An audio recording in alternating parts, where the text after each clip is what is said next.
ഇപ്പോൾ ഈ consistory conclave നടക്കാൻ പോകുന്ന സിസ്റ്റൈൻ ചാപ്പലായിരുന്നു എൻ്റെ ഡോക്ടറൽ തീസിസ്. അതിനകത്ത് മൈക്കിളാഞ്ചലോയുടെ ചുവർച്ചിത്രങ്ങൾ, സീലിംഗിലും ബാക്ക്ഗ്രൗണ്ടിലുള്ള ലാസ്റ്റ് ജഡ്ജ്മെൻറ്റ്. ഈ മൈക്കിളാഞ്ചലോ തന്നെ ചെയ്ത ഒന്നാണ് ഈ സെയിൻറ്റ് പീറ്റേഴ്സ് ബസിലിക്കയുടെ കോപ്പുള, ആ താഴികക്കുടം. അപ്പോൾ ഇതിൻ്റെ ഡിസൈനിൽ ഈ സംഘാലോയ്ക്ക് ശേഷം ഒരു 40 കൊല്ലത്തെ ഉദ്ഘാടനത്തിന് തറക്കല്ലിട്ടൊരു 40 കൊല്ലത്തിന് ശേഷം അത് 100 കൊല്ലം എടുത്തു പണി തീരാൻ.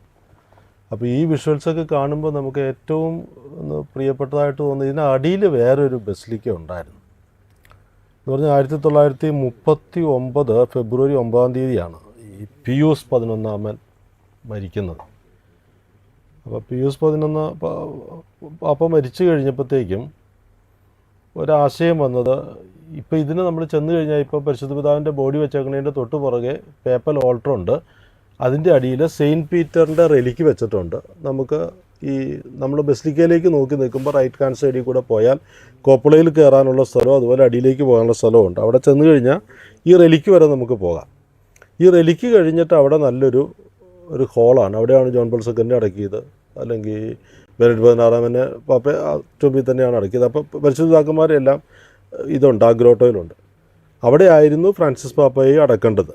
അദ്ദേഹത്തിൻ്റെ വില്ലിൽ മരിയ മജോറെ പറഞ്ഞില്ലായിരുന്നെങ്കിൽ ഈ താഴെയാണ് അടക്കേണ്ടത്.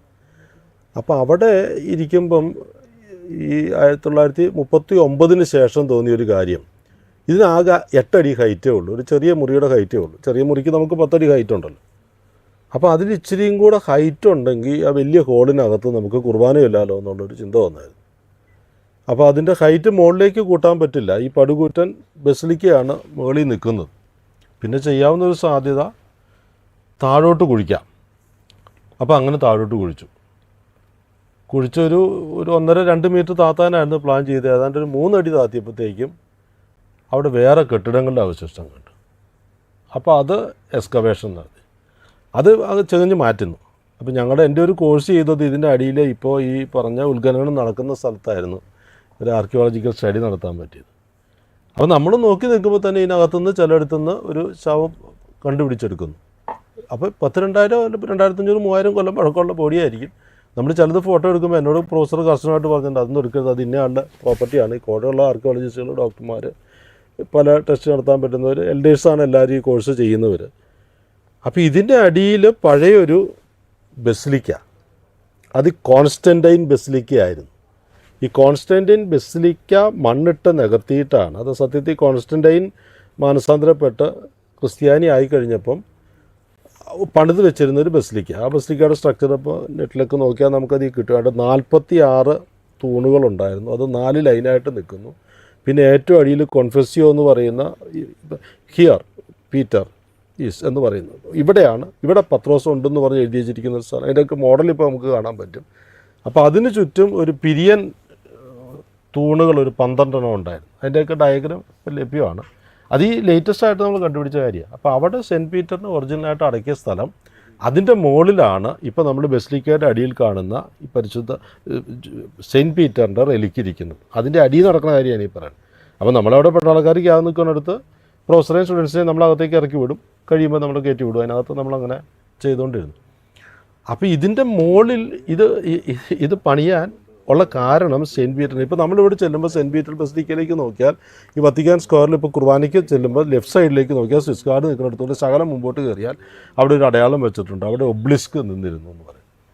അതൊരു ഒബ്ലിസ്ക് അവിടെ നിൽക്കാൻ കാരണം ഇപ്പോൾ സെൻറ്റ് പീറ്റേഴ്സ് ബസിലിക്കയുടെ മുമ്പിൽ നിൽക്കുന്ന ഒബ്ലിസ്ക്, ആ ഒബ്ലിസ്ക് ലോക ചരിത്രത്തിൽ ഏറ്റവും കൂടുതൽ കാലം നിവർന്ന് നിന്നിട്ടുള്ള ഒബ്ലിസ്കാണ്. അത് പലതും വീണുപോയി, ഈജിപ്തിൽ നിന്ന് കൊണ്ടുവന്നു. നമുക്കറിയാം ഈജിപ്തിലുള്ളതിനേക്കാൾ കൂടുതൽ ഒബ്ലിസ്ക് ഇറ്റലിയിലുണ്ട് ഇപ്പോൾ. അത് അവിടെ നിന്ന് കപ്പൽ കയറി വന്ന സാധനമാണ്. അപ്പോൾ അത് നിന്നിരുന്നത് ഈ അഗ്രിപ്പീനയുടെ ഒരു പച്ചക്കറിത്തോട്ടം ഉണ്ടായിരുന്നു. ഇത് ആഗർ വത്തിക്കാനൂസ് എന്ന് പറഞ്ഞു. വത്തിക്കാൻ എന്ന് പറഞ്ഞാൽ ചതുപ്പ് നിലം എന്നാണ് അർത്ഥം. അപ്പോൾ ഈ ടൈബർ നദിയുടെയും ജനിക്കുളം കുന്നിൻ്റെയും ഇടയ്ക്കുള്ള സ്ഥലമാണ് ഈ ചതുപ്പ് നിലമാണ് ആഗർ വത്തിക്കാനൂസ്. അഗ്രിപ്പീന കലിഗുളയുടെ അമ്മ, അവരുടെ പച്ചക്കറിത്തോട്ടം. കലിഗുള അത് ഈ മൃഗങ്ങളുടെ കാര്യങ്ങൾ, കുതിരയോട്ടത്തിന് ഒക്കെ ഉള്ള സ്ഥലമാക്കി മാറ്റി. അത് കഴിഞ്ഞ് നീറോ ചക്രവർത്തി വന്നപ്പം അത് ക്രിസ്ത്യാനികളെ പീഡിപ്പിക്കാൻ സത്യത്തിൽ തുടങ്ങിയ കാര്യം ഈ AD 64 റോം കത്തിച്ചു. അത് നീറോ തന്നെ കത്തിച്ചാണെന്ന് പറയുന്നു. വേറെ ക്യാപിറ്റൽ പണിയാൻ വേണ്ടി നീറോ കത്തിച്ചായിരിക്കാനാണ് സാധ്യത. എന്നിട്ട് ഇതിന് കാരണക്കാരായിട്ട് ഈ ക്രിസ്ത്യാനികളെ ആട്രിബ്യൂട്ട് ചെയ്തു. എന്നിട്ട് ക്രിസ്ത്യാനികളെ അവിടെ വെച്ച് കൊന്നു, മൃഗങ്ങളെ വെച്ച്. അപ്പോൾ പോസിബിലിറ്റി ഇതിനകത്താണ് സെയിൻറ്റ് പീറ്റർ കൊല്ലപ്പെട്ടത്, അവിടെ വെച്ചാണ്. അതുകൊണ്ടാണ് അതിൻ്റെ പുറത്ത് തന്നെ അത് അത്രയും കാലം ഒരു മനുഷ്യരും കണ്ടുപിടിക്കാത്ത വിധത്തിൽ രഹസ്യമായി പൂർവികർ സൂക്ഷിച്ചു വെച്ചൊരു റെലിക്കിൻ്റെ സമുച്ചയമാണ് ഈ അടിയിലിരിക്കുന്നത്. അപ്പോൾ അതാണ് അവിടെയാണ് ഇപ്പോൾ ആരെങ്കിലും ആർച്ച് ബിഷപ്പ് ആയാൽ, ഇപ്പോൾ ഇനിയിപ്പം കോഴിക്കോട് ബിഷപ്പ് റീസക്കാലയ്ക്ക് പിതാവ് പാലിയം മേടിക്കാൻ പോകുമ്പോൾ അതിൻ്റെ മുമ്പിൽ വെച്ചിരിക്കുന്ന അടുത്തുനിന്നാണ് പാലിയം എടുത്ത് കൊടുക്കാൻ പോകുന്നത്. അതിൻ്റെ മുകളിലാണ് ഈ പടുകൂറ്റൻ ബസിലിക്ക പണിത്. അപ്പോൾ ഈ ബസിലിക്കയ്ക്ക് മുകളിൽ ഇപ്പോൾ പരിശുദ്ധപിതാവിൻ്റെ ബോഡി വെച്ചേക്കുന്നതിൻ്റെ നേരെ മുകളിൽ ഈ പറയുന്ന താഴികക്കുടമാണ് കമാനം, ഈ കോപ്പുള എന്ന് പറയുന്നത്. അത് ആദ്യത്തെ മോഡലല്ല, അതിൻ്റെ മോഡൽ ഫ്ലോറൻസ് കത്തീഡ്രലിൻ്റെ താഴികക്കുടമാണ് മോഡൽ. ഈ ഫ്ലോറൻസ് കത്തീഡ്രലിൽ 8 നമ്മളതിൻ്റെ റിബെന്ന് പറയും, അതിനാണ് അത് നിൽക്കുന്നത്. പക്ഷേ സെൻറ്റ് പീറ്റേഴ്സ് ബസിലിക്കയുടെ ഈ താഴികക്കുട നിൽക്കുന്നത് 16 എണ്ണത്തിലാണ്. അത് ഡബിൾ സിലിണ്ടറിക്കലാണ്. ഇത് സത്യത്തിൽ ഇതിൻ്റെ രണ്ടിൻ്റെയും മോഡൽ എന്ന് പറയുന്നത് പാന്തയോൺ. ഇപ്പോഴും അവിടെ നമുക്ക് കാണാം, റോമിലെ ഏറ്റവും പഴക്കമുള്ള കെട്ടിടമാണ് പാന്തയോൺ അടിയിൽ റൗണ്ടായിട്ടുള്ളൊരു സിലിണ്ടർ, അതിൻ്റെ പുറത്തേക്ക് കോപ്പിള പണിതിരിക്കുന്നു. പക്ഷേ ഇവിടെ ഇതിൻ്റെ രണ്ടിൻ്റെ കാര്യം എന്ന് പറയുമ്പോൾ സെൻറ്റ് പീറ്റേഴ്സ് ബസിലിക്ക പാന്തയോണിൽ നിന്നും ഫിരൻസെ കത്തീഡ്രലിൽ നിന്നും വ്യത്യസ്തമാകുന്നതിൻ്റെ കാര്യം അതിൻ്റെ അടി സ്ക്വയറായിട്ടുള്ള സിലിണ്ടറിൻ്റെ പുറത്താണ് ഈ കോപ്പിള നിൽക്കുന്നത്. അപ്പോൾ ഞാൻ നേരത്തെ ഒന്ന് പറഞ്ഞു തുടങ്ങിയൊരു കാര്യം, ആ സ്ക്വയറായിട്ട് നിൽക്കുന്നതിൽ നമ്മൾ ആദ്യം കാണുന്ന വിഷ്വലിൽ ആ കുന്തം പിടിച്ച് നിൽക്കുന്നത് ലോങ്കിനൂസ്, പിന്നെ കുരിശ് പിടിച്ച് നിൽക്കുന്നത് സെൻറ്റ് ആൻഡ്രൂ, ബാക്കി ഒരെണ്ണം വെറോനിക്കായും, ഇപ്പോൾ നിൽക്കുന്നത് ഹെലന രാജ്ഞി. അപ്പോൾ നമ്മൾ ആ ഒരു ആംഗിളിൽ നോക്കിയാൽ ഈ ക്യാമറ മാറി മാറി വരുമ്പോൾ നോക്കിയാൽ ഈ 4 പേരെ മാറി മാറി നമുക്ക് കാണാൻ പറ്റും. ഇവിടെ ഈ സെൻറ്റ് ആൻഡ്രൂവിനെ കാണുമ്പം ആൻഡ്രൂ നിൽക്കുന്നതിൻ്റെ തലയ്ക്ക് മുകളിൽ വേറൊരു ചെറിയ ഗ്രില്ലിട്ട ഒരു ഏരിയ കാണും. അവിടെ സെൻറ്റ് ആൻഡ്രൂവിൻ്റെ തലയോടിൻ്റെ റെലിക്ക് സൂക്ഷിച്ചിട്ടുണ്ട്. അപ്പം ഞാനീ പറയാനുള്ള കാരണം, ഈ 4 പില്ലറിൻ്റെയും മുകളിൽ നിൽക്കുന്ന ഈ ഗ്രില്ലായിട്ടുള്ള സ്ഥലത്തെ 2 പിരിയൻ തൂണുകളുണ്ട്. അങ്ങനെ 8 പിരിയൻ തൂണ്. പിന്നെ പരിശുദ്ധ കുർബാന വെച്ചിരിക്കുന്ന ഈ പ്രധാനപ്പെട്ട സാന്തിസിമ ഈ സ്ഥലത്ത് അവിടെ 2 പിരിയൻ തൂണുണ്ട്. പിന്നെ വത്തിക്കാൻ സെൻറ്റ് പീറ്റേഴ്സ് ബസിലിക്കയിലെ സാക്രിസ്റ്റിക്കകത്തുണ്ട്.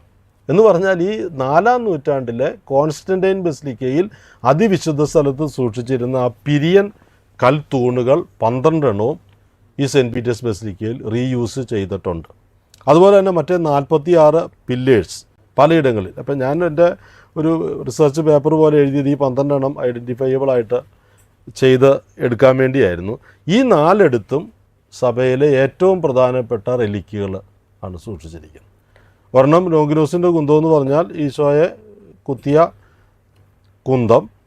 പിന്നെ ഈ ഹെലന രാജ്ഞി കോൺസ്റ്റന്റൈൻ ചക്രവർത്തിയുടെ അമ്മയാണ്.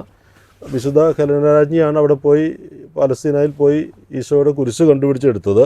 ആ കുരിശിൻ്റെ റെലിക്കും ഈശോയെ കുരിശ് തറച്ച ആണികളുടെയും ഇതിൻ്റെയൊക്കെ റെലിക്കാണ് അതിൻ്റെ മുകളിൽ വെച്ചിരിക്കുന്നത്. പിന്നെ വെറോനിക്ക തുടച്ചു എന്ന് പറയുന്ന തുവാലയാണ് ആ ഒരു റെലിക്ക്. പിന്നെ ഒരെണ്ണം സെൻറ്റ് ആൻഡ്രൂവിൻ്റെ തലയോട്ടി. ഇതിൻ്റെ രണ്ടിൻ്റെയും നടുക്ക്, ഈ 4 എണ്ണത്തിൻ്റെയും നടുക്കായിട്ട് സെയിൻറ്റ് പീറ്ററിൻ്റെ തന്നെ റെലിക്ക്. അപ്പോൾ സെൻറ്റ് പീറ്ററിനെ അടക്കിയ സ്ഥലം അത് തർക്കമില്ലാത്തതാണ്. ഇപ്പോൾ റെലിക്കിൻ്റെ കാര്യത്തിൽ പല വിധത്തിൽ അത് സാറിന് അത് കണ്ടപ്പോൾ empty ആയിരുന്നു, പല തിയറികൾ ഉണ്ട്. ഏതായാലും ഇതെല്ലാം ഇരിക്കുന്ന കത്തോലിക്ക സഭ ലോകത്തെ ഏറ്റവും വലിയ പള്ളിയാണത്.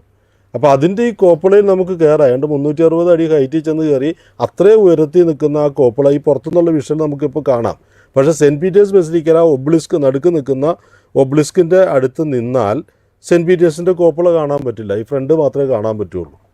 അത്രയും മറഞ്ഞു പോകും. അതാണ് അതിൻ്റെ ആ വലിപ്പത്തിൻ്റെ ഒരു, ഞാനവിടെ ഇരുന്നൊരിക്കൽ കണക്കൂടി ഞങ്ങളുടെ വിമലി കത്തീഡ്രൽ ഒരു 28 എണ്ണം എടുത്താൽ അതിനകത്ത് അടുക്കി വയ്ക്കുക, എന്നാൽ പോലും അത്രയും സ്പേസ് ഉണ്ട്, അത്രയും സ്പേഷ്യസ് ആയിട്ട് തോന്നില്ല.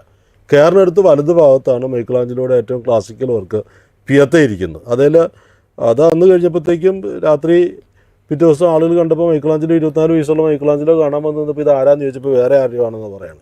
അന്ന് രാത്രി വന്ന് മൈക്കിളാഞ്ചലോ നെഞ്ചത്ത് ഒരു ചെറിയ സ്ട്രാപ്പായിട്ട് മൈക്കിളാഞ്ചലോ ബൊണറോട്ടി എന്ന പേര് കൊത്തിവെച്ചു. അപ്പോൾ അതിൽ ഈ കോപ്പിള മൈക്കിളാഞ്ചലോയുടെ ഡിസൈനാണ്. അത് കഴിഞ്ഞ് മുമ്പിലേക്കുള്ള ഈ വത്തിക്കാൻ സ്ക്വയർ എന്ന് പറയുന്ന സാധനം, വത്തിക്കാൻ ചത്വരം, അത് ബെർണീനി ഡിസൈൻ ചെയ്തതാണ്. ബെർണീനിയുടെ തന്നെ മറ്റൊരു ആർട്ടാണ് അതിനകത്തുള്ള ഈ ഇതിൻ്റെ അൾത്താരയുടെ ഏറ്റവും ബാക്ക് ഡ്രോപ്പായിട്ട് കിടക്കുന്നത്. പിന്നെ പരിശുദ്ധ പിതാവിൻ്റെ അൾത്താര എന്നുള്ളത് അത് നമ്മൾ ഇപ്പം അതും ഈ പാൻതയോൺ എന്ന് പറഞ്ഞാൽ പാൻ തെയോസ്, ഒരുപാട് ദൈവങ്ങൾക്ക് വേണ്ടിയുള്ള ആരാധനാലയം. അതിൻ്റെ കോപ്പുളയുടെ നടുവ് ആണ്. അപ്പോൾ ഇതിനകത്ത് കത്തിച്ച ഏതെങ്കിലുമൊക്കെ വെച്ചാൽ റാഫേലിൻ്റെയൊക്കെ ബോഡി സംസ്കരിച്ചിരിക്കുന്ന അവിടെയാണ്. അതൊരു ബസിലിക്ക തന്നെയാണ്, ഏറ്റവും പഴയ കെട്ടിടം.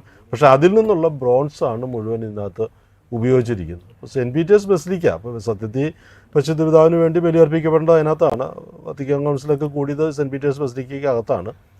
പക്ഷേ ഈ സൗകര്യാർത്ഥം ഈ ഫ്യൂണറൽ സർവീസ് എല്ലാം തുടങ്ങുന്ന അതിൻ്റെ ഫ്രണ്ടിൽ ഈ പോർട്ടിക്കോയിൽ നിന്ന് അത് കണ്ടാൽ വളരെ ലെവലായിട്ടുള്ള സ്ഥലമാണ്. പക്ഷേ ഈ ആഗർ വത്തിക്കാനോസ് എന്ന് പറഞ്ഞ ചതുപ്പ് നിലത്തിൻ്റെ അടുത്തുള്ള വത്തിക്കാൻ ചെറിയ കുന്നാണത്.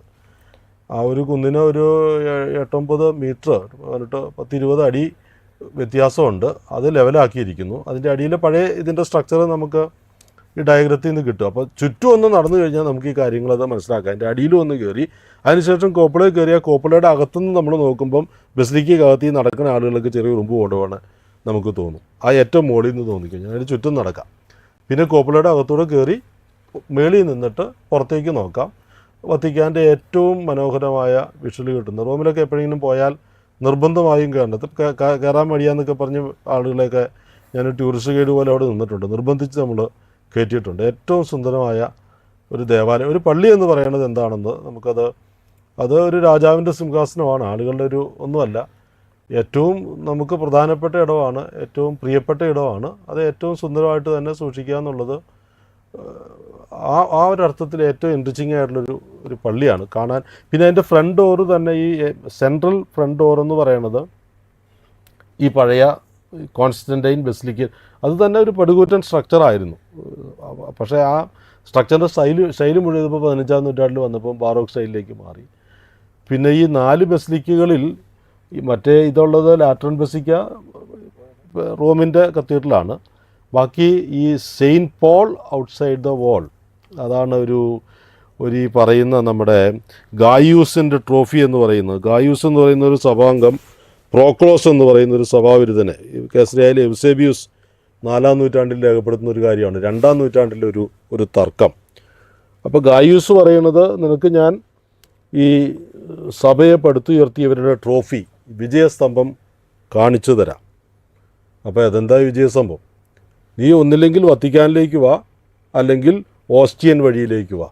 അവിടെ ഇവരുടെ ട്രോഫി, അത് അന്ന് തൊട്ട് ഈ സെയിൻറ്റ് പീറ്ററിൻ്റെ ഈ ടൂമ്പിൻ്റെ അടിയിലിരിക്കുന്ന ഈ കൊൺഫസിയോയുടെ സ്ഥലം അറിയപ്പെടുന്നത് ഈ ഗായൂസിൻ്റെ ട്രോഫി എന്നാണ് അറിയുന്നത്. 4-ാം നൂറ്റാണ്ടിലെ യൂസേബീസ് എഴുതി വെച്ചിരിക്കുന്നതാണ് 2-ാം നൂറ്റാണ്ടിലെ കഥ. ഇതിൽ യോഹന്നാൻ്റെ സുവിശേഷം 21-ാം അധ്യായം നോക്കിക്കഴിഞ്ഞാൽ അവിടെ പറയുന്നത്, എവിടെ പത്രോസ് ലീഹ മരിച്ചതിന് ശേഷം ഒരു 30 കൊല്ലമെങ്കിലും കഴിഞ്ഞാണ് യോഹന്നാൻ സുവിശേഷം എഴുതുന്നത്.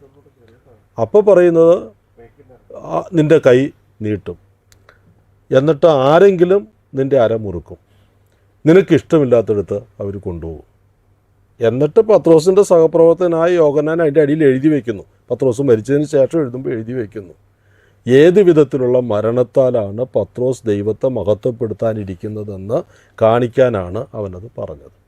ഈ കൈകൾ നീട്ടുക എന്ന് പറയുന്നത് കുരിശേ കിടന്നുള്ള കൈ നീട്ടിയുള്ള മരണം തന്നെയാണ്. അപ്പോൾ നമുക്ക് ഈ ഒരു ചരിത്രം നോക്കുമ്പോൾ 4-ാം നൂറ്റാണ്ട് തൊട്ട് വളരെ വൈബ്രൻ്റായിട്ട് അവിടെ ഒരു സഭാ സംവിധാനം, അവിടേക്ക് ഏതാണ്ട് 12, 11, 12, 13 നൂറ്റാണ്ടിലൊക്കെ ഈ പറഞ്ഞ അങ്ങോട്ടുള്ള ഈ തീർത്ഥാടനം, പിന്നെ 13-ാം നൂറ്റാണ്ടിലോട്ട് ജൂബിലി സെലിബ്രേഷൻ, അങ്ങനെ പല കാര്യങ്ങളും നടന്നു വന്ന ഒരു ക്രിസ്ത്യൻഡം സഭയുടെ ഏറ്റവും വലിയ പൈതൃകത്തിൻ്റെ മുമ്പിൽ. അതിനകത്ത് സഭയുടെ ആചാര്യൻ, ഇപ്പോൾ ദേവക്കാന്തെ ഈ പറയുന്ന CT70 എക്സ്കത്തേതിനെ പറയാവുന്ന, ഞങ്ങൾ ലാറ്റിൻ ട്രഡീഷണൽ കുർബാനയ്ക്കിടയ്ക്ക് ഇപ്പോൾ പരിശുദ്ധ പിതാവിൻ്റെ പേര് പറയുന്ന സ്ഥലം ഇപ്പോൾ വിട്ടുകളയുന്നു. മെത്രാൻ്റെ മാത്രം പേര് പറയുന്നു, കമർലിംഗോയുടെ ഒന്നും പേര് പറയുന്നില്ല. അപ്പോൾ ആ ഒരു കാര്യം MD ആണ്. അദ്ദേഹത്തിൻ്റെ ആത്മശാന്തിക്ക് വേണ്ടി പ്രാർത്ഥിക്കുന്നു. ഒപ്പം തന്നെ നമുക്ക് ധൈര്യമായി പ്രാർത്ഥിക്കാവുന്ന ഒരു കാര്യമാണ് പരിശുദ്ധ ഫ്രാൻസിസ് പാപ്പായുടെ മാധ്യസ്ഥം യാചിക്കുക എന്നത്.